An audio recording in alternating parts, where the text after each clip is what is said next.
Zanmanthan Hospital pioneers in world-class orthopedic, cardiology and multi-specialty care. Top 3 in Hyderabad, top 10 in South India. Attapur, Hyderabad. యూపీకి సంబంధించి ఒక అమ్మాయిని కొంతమంది లైంగికంగా వేధించడాన్ని Allahabad high court తప్పు లేదు అని చెప్తే దాన్ని సుప్రీంకోర్టు మాత్రం ఖచ్చితంగా అది తప్పేనని చెప్పేసి నిర్ధారించింది. అదే విషయం మీద మనతో మాట్లాడడానికి ప్రముఖ హైకోర్టు అడ్వకేట్ సుంకర నరేష్ గారు ఉన్నారు. ఒకసారి ఆయనతో మాట్లాడదాం. నమస్తే అండి. నమస్తే అండి. ఈ కేసులో పర్టికులర్గా ఈ అమ్మాయి కేసులో సుప్రీంకోర్టు మాట్లాడుతూ కొన్ని మాటలు అనిందండి. ఏంటంటే ఆడవాళ్ళ ఛాతీ భాగాన్ని తాకినా లేదు అంటే వాళ్ళ పైజమాకి సంబంధించినటువంటి నాడాలు అలాంటి వాటి మీద చేతులేసిన అలాంటి ఏమన్నా చేస్తే అది ఖచ్చితంగా అత్యాచార యత్నంగానే భావించాలి అని చెప్పేసి హైకోర్టు ఏమో అలా ఇచ్చింది, సుప్రీంకోర్టు ఎలా ఇచ్చింది. సో సుప్రీంకోర్టు డెసిషన్ని అందరం ఫాలో అవుతాం. మొత్తం ఏ కోర్టు అయినా సుప్రీంకోర్టు డెసిషన్స్ ఫాలో అవ్వాల్సింది. సో ఇలాంటి సందర్భాల్లో చాలా మందికి ఇక న్యాయం జరిగే అవకాశం ఉంటుందా ఇలాంటి కేసెస్లో? అయితే ఇక్కడ చిన్న టెక్నికల్ ఇది చెప్తానండి. అటెంప్ట్ టు రేపు, కమిటెడ్ రేపు. సో ఈ రెండిట్లకి డిఫరెన్స్ ఏంటి అని అంటే కనుక ప్రధానంగా ఈ ఉత్తరప్రదేశ్లో 11 సంవత్సరాల బాలిక తన తల్లితోటి ఒక శుభకార్యానికి వెళ్తున్న తరుణంలో అదే గ్రామానికి చెందినటువంటి 3 వ్యక్తులు మేము డ్రాప్ చేస్తాం అని చెప్పని ఆ 11 ఏళ్ల బాలికని బైక్ మీద ఎక్కించుకొని ఊరి చివరికి తీసుకుని వెళ్ళి ఒక కల్వర్ట్ కిందకి ఆమెని లాక్కుని వెళ్ళి ఆమెని అత్యాచారం చేసేటువంటి ప్రయత్నంలో భాగంగా ఆమెని వక్షోజాలని తాకడము, నలపడము, అదేవిధంగా పైజమా లాగడము లాంటి చర్యలు చేసే క్రమంలో ఆ యొక్క గ్రామానికి సంబంధించినటువంటి కొందరు వ్యక్తులు, అంటే ఆ బాలిక కేకలు వేయగా ఆ కేకలు విని సంబంధించినటువంటి గ్రామస్తులు వస్తుంటే వాళ్ళ 3 పారిపోవడం జరుగుతుంది. సో దానికి సంబంధించి పోస్కో కేసెస్లో డీల్ చేసేటువంటి సదరు సెషన్స్ జడ్జి వారి ముందు కంప్లైంట్ నమోదు చేయగా సదరు జడ్జి వారు ఎవరైతే కనుక ఈ 3 నిందితులు ఉన్నారో వాళ్ళకి 376 ఆఫ్ ఐపీసీ అంటే రేపు, అదేవిధంగా 18 POCSO act, section 18 POCSO act కింద సమన్సులన్నీ జారీ చేయడం జరిగింది.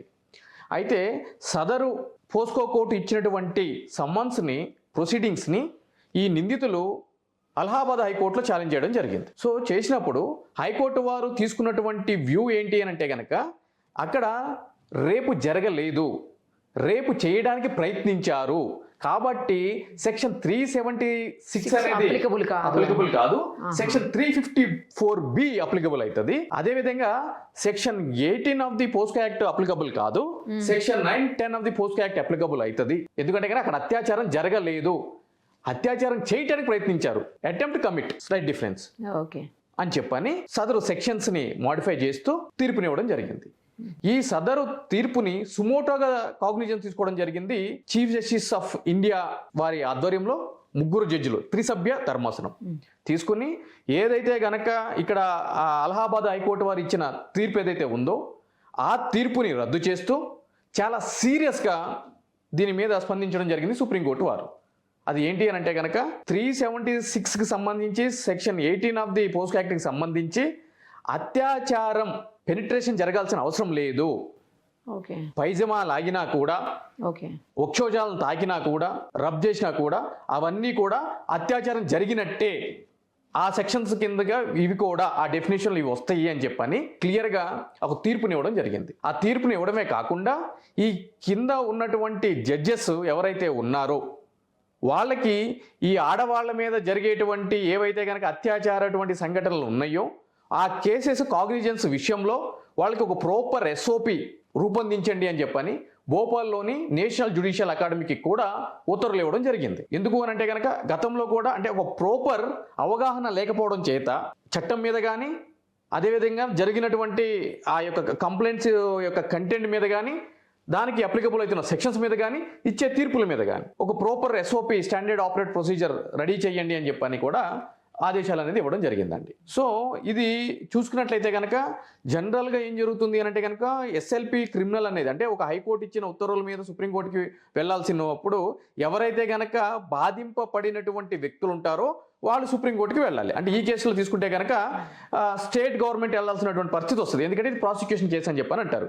ఒక్కసారి పోలీసులు కేసు రిజిస్టర్ చేసిన తర్వాత బాధితుల తరపున పోలీసులే అంటే పబ్లిక్ ప్రాసిక్యూటర్ ఉంటారు, వాళ్ళు చేస్తారు. సో అగ్రీవ్డ్ పార్టీ ఎవరు ఉంటారంటే స్టేట్ ఉంటుంది కాబట్టి స్టేట్ వెళ్ళాల్సిన పరిస్థితి ఉంటుంది. కానీ ఇక్కడ సుప్రీంకోర్టు వారే సుమోటో కాగ్నిజెన్స్ తీసుకున్నారు అని అంటే కనుక ఈ కేసు యొక్క తీవ్రత ఏ విధంగా ఉంది, ఈ ఆడవాళ్ళకి సంబంధించిన లైంగిక నేరాల మీద ఏ విధంగా స్పందిస్తున్నారు అనేది కూడా మనం అర్థం చేసుకోవచ్చు. ఓకే, సో ఇక నుంచి ఇట్లాంటి ఇష్యూస్ లో ఖచ్చితంగా సుప్రీంకోర్టుని ఫాలో అవ్వాల్సిందే కదా 100% ప్రెసిడెంట్ 100% అండి. సుప్రీంకోర్టు ఇంకా అంతిమ తీర్పు ప్రజాస్వామ్యంలో. అవునండి. ఒక రకంగా చెప్పాలంటే కొంత ఈ లైంగిక వేధింపులు ఈ ఇష్యూలో వచ్చినప్పుడు ఇట్లా తప్పించుకోవడానికి లేకుండా పోతుందేమో ఇంకా కదండి. ఎగ్జాక్ట్లీ. ఇప్పుడు అంటే ఇటువంటి చట్టాలు, ఇటువంటి తీర్పులు ఎన్ని వచ్చినా కూడా మనము ఎప్పటికప్పుడు చూడాల్సింది ఏంటి అంటే కనుక prevention is better than cure అండి. కరెక్ట్. అంటే ఈ కేసులో కూడా అక్కడ సమయానికి సంబంధించిన గ్రామస్తులు వచ్చి అడ్డుకున్నారు కాబట్టి ఒక పెద్ద అఘాయిత్యం జరగకుండా ఆగిపోయింది. లేదంటే కరెక్ట్, ఆ బాలికని చంపేసి ఉండేటోళ్ళు. సో కాబట్టి ఇటువంటి తీర్పులు కొంతైనా సరే సమాజంలో మార్పు తీసుకురావడానికి ఆస్కారం ఉందండి. థ్యాంక్ యూ అండి. Thank you so much.